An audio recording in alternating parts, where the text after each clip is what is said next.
நமஸ்தே மித்ராணி. இங்கு யாகசாலையில் பத்மபீடமாக அமைச்சிருக்கா.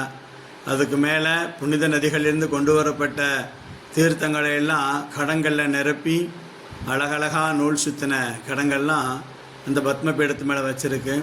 2 குண்டங்கள் போட்டிருக்கா. ஒன்று சதுர்சம், இன்னொன்று யோனி குண்டம். அப்புறம் பஞ்சகவியங்கள்லாம் எல்லாம் கடைஞ்சி எல்லாம் சம்ரக்ஷணம் ஆயிடுத்து. அப்புறம் யாகசாலை சுற்றி பாலிகை போட்டிருக்கா.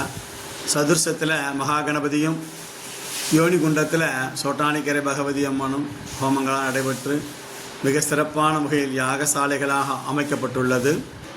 யாகசாலை அப்புறம் பார்த்தேன்னா இங்கே கீழ்காவு பகவதி அப்படின்னு சொல்லி ஒரு சுவாமி அமைச்சிருக்கா. அதில் அழகாக பத்மபீடத்தில் தீபமானது ஏற்றப்பட்டுள்ளது. இந்த தீபத்துக்காகவே ஒரு பீடம் வேதிகை மாதிரி ஒரு அமைப்புகளுடன் ஸ்தாபிதம் பண்ணியிருக்கா. அதுக்கு ஏற்றா போல் மேல்காவு பகவதி அம்மன் ஸ்தாபிதம் செய்யப்பட்டிருக்கிறது. பவளமல்லி விருட்சம், சிவபெருமான் பக்கத்திலே லிங்க ரூபம் முதலெல்லாம் ஸ்தாபிதம் செய்ய